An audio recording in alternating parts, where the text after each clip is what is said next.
কি ব্যাপার? আপনি এত রাতে এই শুনশান রাস্তায় বাচ্চাকে কোলে করে নিয়ে আমার গাড়ির সামনে আসলেন কেন? তখন মেয়েটা কান্না ভেজা কণ্ঠে বলল, আমাকে বাঁচান, ওরা আমাকে মেরে ফেলবে। আমি কোনো রকমে ওদের ওখান থেকে পালিয়ে এসেছি। আপনারা আমাদের সঙ্গে নিয়ে চলুন, সামনেই আমার শ্বশুর বাড়ি। দয়া করুন, আমাকে একটু দয়া করুন। হ্যালো বন্ধুরা, তোমরা কেমন আছো? নিশ্চয়ই তোমরা ভালো আছো, আর আমিও ভালো আছি। প্যারানরমাল মিস্ট্রি চ্যানেলের পক্ষ থেকে আমি বিশ্বজিৎ সবাইকে জানাই হ্যাপি নিউ ইয়ার। নতুন বছরের শুরুতেই আরও একটা ঘটনা শোনাতে চলে এলাম। আমি বিশ্বজিৎ, তোমরা ঘটনা শুনছো প্যারানরমাল মিস্ট্রি। চলো আর দেরি না করে ঘটনাটা শুরু করা যাক। প্যারানরমাল মিস্ট্রি, এখানে ভৌতিক ঘটনা শোনানো হয়। এক ভয়ঙ্কর রাত। লেখক দেবজ্যোতি ব্যানার্জি। আমার মামাতো ভাই দিল্লিতে থাকে। আমার মামাতো ভাই আমাকে প্রায় ওর বাড়িতে যাবার জন্য আমন্ত্রণ জানাতো। পড়াশোনা চলাকালীন আমরা একসাথেই দিল্লি ইউনিভার্সিটিতে অনার্স পাশ করি। কলেজে মামাতো ভাই আর আমার ডিপার্টমেন্ট আলাদা হলেও আমাদের দুজনকার বন্ধুত্ব খুব ভালো ছিল। ভাগ্যক্রমে এখন চাকরির সুবাদে আমরা দুজনে দিল্লিতে থাকি। তবে দিল্লিতে ওর বাড়ি থেকে আমার বাড়ির দূরত্ব অনেকটাই। মামাতো ভাই চাকরি পাবার পর বিয়ে করেছে, তবে আমি এখনও বিয়ে করিনি। আমি এখন পুরোপুরি সিঙ্গেল, তবে হয়তো খুব শীঘ্রই 4 হাত এক হতে পারে। মামাতো ভাইয়ের বারবার অনুরোধের জন্য আমি অফিস থেকে দিন 3 ছুটি নিয়েই নিলাম। আমি মামাতো ভাইকে ফোনে বললাম কাল ওদের বাড়ি যাচ্ছি। মামাতো ভাই কথাটা শুনে রীতিমতো বেশ আনন্দিত হলো। পরের দিন সকালে প্ল্যান মতো সব ঠিকঠাক করে জিনিসপত্র গুছিয়ে নিলাম। মনে করলাম সন্ধ্যাবেলায় রওনা দিব। সেই মতো ড্রাইভারকে সব ঠিকঠাকভাবে বুঝিয়ে দিলাম। সন্ধ্যার খাওয়া দাওয়া সেরে বেরিয়ে পড়লাম। বেরোনোর সময় মা যথারীতি সাবধানতা বাণী দিতে লাগলো, সাথে একটা তাবিজও দিল। আমি তো এই সব দেখে অবাক। আমি বললাম, মা তুমি সেই আগেকার দিনের মানুষই রয়ে গেলে। আর এই সব তাবিজ মাদুলিকে কি কেউ বিশ্বাস করে? এই সব জিনিসগুলোই অন্ধবিশ্বাস আর কুসংস্কারকে প্রশ্রয় দেয়। আর তখনই মায়ের তো শটান জবাব, কেউ বিশ্বাস করুক আর না করুক, আমি করি। নে, তুই এটা হাতে বেঁধে নে। আর কি করা যায়, যথারীতি মায়ের হুকুম মেনে মাদুলিটা হাতে পরে নিলাম। এবার আমি আর আমার ড্রাইভার জীবন গাড়িতে উঠে পড়লাম। ঘড়িতে তখন রাত 8টা বাজে। শহরের কোলাহল থেকে অনেক দূরে চলে এসেছি। এমনিতেই অমাবস্যার রাত, চারিদিকে গাঢ় নিকোষ কালো অন্ধকার। গাড়ির হেডলাইটে রাস্তার ধারের সিটেই আমি বসেছিলাম। পুরো গাড়িটাই আমি আর জীবন ছাড়া থাকা গাছগুলোকে দেখতে পাওয়া যাচ্ছে। ড্রাইভারের পাশে আর কেউ নেই। মাঝে মাঝে ওর সাথে কথা হচ্ছে, আর গাড়ি 21 থেকে 21-20 কিমি বেগে ছুটে চলেছে। ঠিক এমন সময় আমার ফোনটা বেজে উঠল। আমি পকেট থেকে ফোনটা বার করে দেখলাম মা ফোন করেছে। আমি ফোনটা রিসিভ করলাম। হ্যালো বলতেই মা জিজ্ঞেস করলো, একা যেতে কোনো অসুবিধা হচ্ছে না তো তোর? আমি বললাম, আরে না না, কোনো অসুবিধে হচ্ছে না, তুমি চিন্তা করো না, আমি পৌঁছেই তোমাকে ফোন করব। এই বলে ফোনটা রেখে দিলাম। জীবন কিছুক্ষণ পর একটা গান চালালো। গানটা আমার খুব পছন্দের। গান শুনতে শুনতে কখন যে চোখে ঘুম নেমে এসেছিল জানি না। হঠাৎ করেই জীবন এমনভাবে গাড়ির ব্রেকটা মারল যেন পুরো গাড়িটা উল্টে যাবার জোগাড়। আমি জীবনকে ধমক দিয়ে বললাম, এটা কি হলো জীবন, এত জোরে কখনো গাড়ির ব্রেক মারে? জীবন বলল, আমার দোষ না স্যার, ওনার দোষ, ওনার জন্য সব কিছু হয়েছে। আমি আস্তে আস্তে গাড়ির সামনের দিকে তাকিয়ে দেখি 21 থেকে 22 বছরের একটি মেয়ে একটা বাচ্চাকে কোলে করে নিয়ে দাঁড়িয়ে আছে। ঘড়িতে তখন রাত 12টা বাজে। মেয়েটির পরনে সাদা শাড়ি, শাড়ির আঁচল মাটির সঙ্গে গড়াগড়ি খাচ্ছে, চুলগুলো এলোমেলোভাবে হাওয়ায় উড়ছে। আমি গাড়ির বাইরে বেরিয়ে এসে বললাম, কি ব্যাপার, আপনি এত রাতে এই শুনশান রাস্তায় বাচ্চাকে কোলে করে নিয়ে আমার গাড়ির সামনে আসলেন কেন? তখন মেয়েটা কান্না ভেজা কণ্ঠে বলল, আমাকে বাঁচান, ওরা আমাকে মেরে ফেলবে। আমি কোনো রকমে ওদের ওখান থেকে পালিয়ে এসেছি। আপনারা আমাদের সঙ্গে নিয়ে চলুন, সামনেই আমার শ্বশুর বাড়ি। দয়া করুন, আমাকে একটু দয়া করুন। আমি বললাম, দেখুন আপনি রাস্তা থেকে সরে দাঁড়ান, আমি আপনাকে নিয়ে যেতে পারবো না। এই কথা বলতেই মেয়েটা আমার পা জড়িয়ে ধরে হাউ হাউ করে কাঁদতে লাগলো। ওদিক থেকে জীবন বলল, আমাদের গাড়ির পিছনের সিট তো খালি পড়ে আছে, আমরা না হয় ওকে এই বিপদ থেকে একটু সাহায্য করি।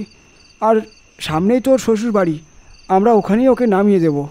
জীবনের কথা শুনে মেয়েটাকে আমি গাড়িতে উঠতে বললাম। মেয়েটি বাচ্চাটাকে কোলে করে নিয়ে গাড়ির পেছনের সিটে গিয়ে উঠে বসলো। এরপর জীবন গাড়ি স্টার্ট করে দিল। কিছুক্ষণ পরে গাড়ির ভেতরে আমার আর জীবনের কেমন যেন একটা অস্বস্তি বোধ হতে লাগলো। একটা চাপা, কটু ও বিশ্রী আষ্টে গন্ধ গাড়ির ভেতরটা যেন মম করছে। আমরা আর থাকতে পারলাম না, সঙ্গে সঙ্গে গাড়ির জানলাগুলো খুলে দিলাম। জীবন গাড়িটাকে রাস্তার ধারে দাঁড় করালো। হঠাৎ আমাদের দুজনের কানে একটা অদ্ভুত শব্দ এলো। মনে হচ্ছে কেউ যেন কিছু একটা ছিঁড়ে ছিঁড়ে খাচ্ছে। আমরা ভালো করে শব্দটা শোনার চেষ্টা করলাম। শব্দটা আসছে গাড়ির পেছনের সিট থেকে। আমি আর জীবন একটু ভয়ে ভয়ে গাড়ির পিছনের সিটের দিকে তাকালাম।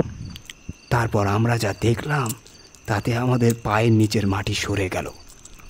আমরা আমাদের নিজের চোখে বিশ্বাসই করতে পারছিলাম না।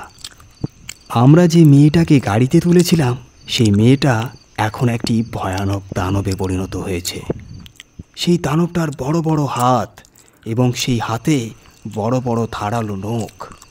চোখগুলো পুরো একেবারে টকটকে লাল, যেন কোনো আগুনের গোলা। ঠোঁট থেকে লাল রক্তের লালা ঝরছে। সারা শরীরে শ্যাওলা জাতীয় থকথকে পদার্থ লেগে রয়েছে। সে এক বীভৎস রূপ। আমি দেখলাম দানবটা সেই ছোট্ট বাচ্চাটার শরীর থেকে মাংসগুলোকে পরম তৃপ্তিতে ছিঁড়ে ছিঁড়ে খাচ্ছিল।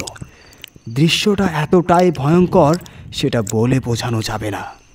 এই দৃশ্য দেখে আমরা দুজনে প্রচণ্ড ঘামতে শুরু করলাম। আমার গলা থেকে যেন কোনো আওয়াজই বেরোলো না। পা হাত যেন অবশ হয়ে গেছে। জীবন এই সব কিছু দেখে ভয়ে অজ্ঞান হয়ে গেছে। আমি কি করব ভেবে পাচ্ছিলাম না, আমার মাথা কাজ করছিল না। আমি আরেকবার দানবটার দিকে তাকালাম। এবার দানবটার লাল চোখে চোখ পড়ে যায়। এবার সে তার বীভৎস লালা জড়ানো চেহারা নিয়ে আমার দিকে তাকায়। একটু একটু করে সে আমার দিকে এগিয়ে আসে। তখন তার ঠোঁটে একটা পৈশাচিক হাসি বিরাজ করছে। যখন দানবটা আমার অনেক কাছে চলে আসে ঠিক তখনই আমি দুই হাত দিয়ে আমার মুখটা ঢাকলাম। আর ঠিক তখনই মায়ের দেওয়া সেই তাবিজটা থেকে একটা তীব্র নীল আলো চারিদিকে ছড়িয়ে পড়ল। নীল আলোর প্রভাবে সেই দানবটা আমার থেকে অনেকটাই দূরে সরে গেল। তারপর যা ঘটল তা অতি ভয়ঙ্কর। নীল আলোর প্রভাবে দানবের সারা শরীর থেকে মাংসগুলো ঝরে পড়তে শুরু করলো। দানবটা একটা প্রচণ্ড হাড় হিম করা চিৎকার করে উঠল, যেন কোনো অদৃশ্য শক্তি দানবটার শরীরটাকে কেটে টুকরো টুকরো করে ফেলতে চায়। এবার দানবটা আরও একটি ভয়ঙ্কর চিৎকার করে উঠল। আমি দেখলাম দানবটার শরীরটা মাঝখান থেকে দুভাগে বিভক্ত হয়ে যাচ্ছে। সে এক ভয়ঙ্কর হাড়হিম করা দৃশ্য যা আমি কোনো দিন ভুলব না। এরপর দানবের সারা শরীরটা আগুনে পুড়ে ছাই হয়ে গিয়ে ধুলোর মতো বাতাসে মিলিয়ে গেল। ঘটনাটা ঘটার পর কখন যে ঘুমিয়ে পড়েছিলাম বুঝতেই পারিনি। ঘুমটা ভাঙল জীবনের কণ্ঠস্বরে। জীবন বলল, স্যার উঠে পড়ুন, সকাল হয়ে গেছে। আমি বাইরে চারিদিকে তাকালাম। সকালের সূর্যের প্রথম কিরণ চারিদিক আলোকিত করে তুলেছে। ঘুম থেকে উঠতেই জীবন কালকের সেই দানবটার কথা জিজ্ঞেস করলো। আমি বললাম, তুমি যখন অজ্ঞান হয়ে গিয়েছিলে তার ঠিক কিছুক্ষণ পরে আমিও অজ্ঞান হয়ে গিয়েছিলাম। তাই কালকের ঘটনাটার ব্যাপারে আমার আর কিচ্ছু মনে নেই। কালকের রাতের বাদবাকি ঘটনা আমি আর জীবনকে বললাম না। প্রায় সকাল 7টা নাগাদ আমি আমার মামাতো ভাইয়ের বাড়িতে পৌঁছালাম। মামাতো ভাই আমাকে দেখে জিজ্ঞেস করলো, কিরে, তোর কাল রাতে তো আমার এখানে আসার কথা ছিল, তোর আসতে এত দেরি হলো কেন? তখন আমি আর জীবন কালকের রাত্রের ঘটনাটা সব খুলে বললাম। আমার মামাতো ভাই ঘটনাটা শুনে একটু গম্ভীর গলায় বলল, তোরা যে হাইওয়ে দিয়ে কাল রাত্রে আসছিলিস, সেই হাইওয়েতে প্রায় বছর 3 আগে একটা 21 থেকে 22 বছরের মেয়েকে তার বাচ্চা সমেত কতগুলো লোক কুপিয়ে খুন করে তার লাশটাকে পাশের একটা নদীতে ফেলে দিয়েছিল। তখন থেকেই ওই হাইওয়েতে ওই মেয়েটার আত্মা ঘুরে বেড়ায়। সেই জন্য ওই হাইওয়ে দিয়ে রাত্রি 10টার পর আর কেউ যায় না। তোরা ওই হাইওয়ে সম্পর্কে জানতিস না, যার জন্য তোদের সাথে এরকম ঘটনা ঘটেছে। আমরা মামাতো ভাইয়ের কথা শুনে আমরা একে অপরের মুখের দিকে তাকিয়ে রইলাম।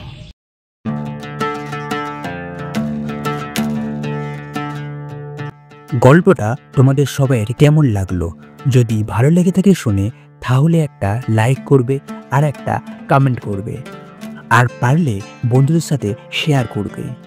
এই রকম আরও নতুন নতুন গল্প শুনতে আমাদের চ্যানেলটা সাবস্ক্রাইব করবেন। আর কেউ যদি আমাদেরকে গল্প পাঠাতে চাও, তাহলে আমার ডেসক্রিপশনে মেল দেওয়া আছে, মেলের মাধ্যমে পাঠাতে পারেন, না হলে কমেন্টে লিখে পাঠাতে পারেন। ধন্যবাদ।